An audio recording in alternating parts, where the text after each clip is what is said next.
Estamos de volta, Literatura em Foco para você pelo Amazonsat. Hoje gravamos com Elson Farias, ex-presidente da Academia Amazonense de Letras, membro do Instituto Histórico Geográfico do Amazonas, com belas obras publicadas, que lança em Manaus recentemente Cláudio Santoro, o cantor do Sol e da Paz. Mas eu quero dedicar este programa a você, meu amigo do estado do Acre, meus irmãos do estado do Acre. Em nome do professor Francisco Pereira Costa, que com seus alunos organiza uma pesquisa em cima da Lei Maria da Penha, aplicação e eficácia no combate à violência de gênero. Eu recebi esse livro da Universidade Federal, agradeço e estou destacando, dedicando o programa ao estado do Acre, especialmente ao professor Francisco Pereira Costa. Elson, vamos continuar falando deste homem importante que nasce no Amazonas, Cláudio Santoro. Falamos dos seus triunfos internacionais, mas ele tem um momento na União Soviética que também é de grande importância. Como e quando ocorre isso? Olha, ele era socialista, ele era do Partido Comunista Brasileiro, né?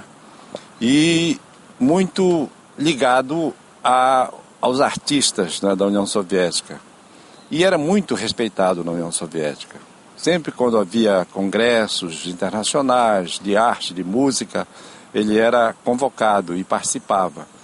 Ele participou no momento em que se lançou o informe sobre a arte, sobre a música, aliás, sobre a estética socialista, a estética, o informe Zidanov chamado, que era estavam os princípios, né, socialistas sobre a estética, não é? E ele participou do lançamento desse documento lá na União Soviética. E ele apresentou, nesse momento, a sua Sinfonia da Paz, que foi um sucesso enorme. É uma sinfonia muito importante porque ele apresentou já na estrutura dela uma parte de música, de canto, de coral, né? Aí que eu acho que ele ele seguiu a linha do grande Beethoven com a Nona Sinfonia. Mas ele tem um encontro importante com um outro homem da música e da poesia muito importante, Vinícius de Moraes. É o seguinte, quando ele houve um problema na União Soviética, um problema pessoal, de um relacionamento afetivo, que o fez sair da União Soviética. Então ele saiu meio assim, com a vida meio difícil de relacionamento com a grande cúpula, não é? Da política soviética, etc. E ele ficou um tempo, passou uma temporada num castelo de um amigo dele. Passou uns meses lá, antes de voltar antes de sair da União Soviética. Bem, então ele passou algumas noites, ele conta que dava um pavor enorme nele, aquelas noites na montanha, naquele castelo solitário ali. Acontece que ele não ficou tão solitário assim, porque ele passou a escrever, continuou escrevendo, produzindo. E escreveu 12 canções de amor. 12 canções de amor. Quando chegou em Paris, essas canções eram só música, né? Ele chegou em Paris, aí encontrou Vinícius de Moraes em Paris, né? Vinícius de Moraes estava em Paris, aí começaram a trabalhar e ele mostrou as canções para o Vinícius fez a letra, né? O interessante é que geralmente a música cantada, a música com letra, geralmente é feito primeiro o poema e o compositor pega o poema e escreve. Ou então ele escreve primeiro, escreve junto a letra e a música, né? Ou o compositor escreve a própria letra, ou então os dois fazem parceria. Aí não, saiu primeiro a música e depois o Vinícius de Moraes escreveu a letra. Então foi interessante esse intercâmbio. Ambos ganharam, né? O Cláudio em literatura, né? E o Vinícius em música. Em Manaus nós temos um centro cultural que cuida de música, que prepara jovens, especialmente jovens em situação de risco, para a música. E é muito fácil se encontrar nos ônibus os jovens com violino, com violão, que diariamente vão estudar. Vamos falar um pouco desse Centro Cláudio Santoro, que é dirigido brilhantemente pelo secretário Robério Braga. Olha, eu acho que é muito interessante, muito importante, porque ele, como o Cláudio, quando ele fez 60 anos, tá? Fizeram comemorações sobre essa data na Alemanha, na França, viu? Sobretudo na Alemanha, na França e no Brasil também, né?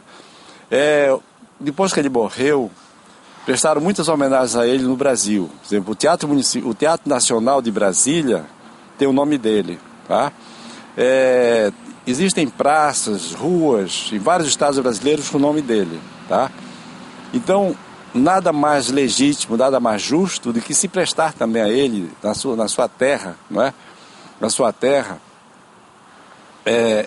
uma instituição como essa, sobretudo uma instituição ligada à formação de jovens. Eu acho que era o ideal para ele, isso aí. Se ele fosse vivo, isso seria uma glória maior para ele, né?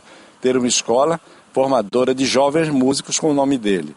Agora, o que eu acho é que se devia fazer mais por ele. Olha, o Cláudio Santoro escreveu mais de 300 peças, né? Em várias formas musicais. Sinfonia, ópera, quartetos, oratórios, sonatas, canções a capela, etc.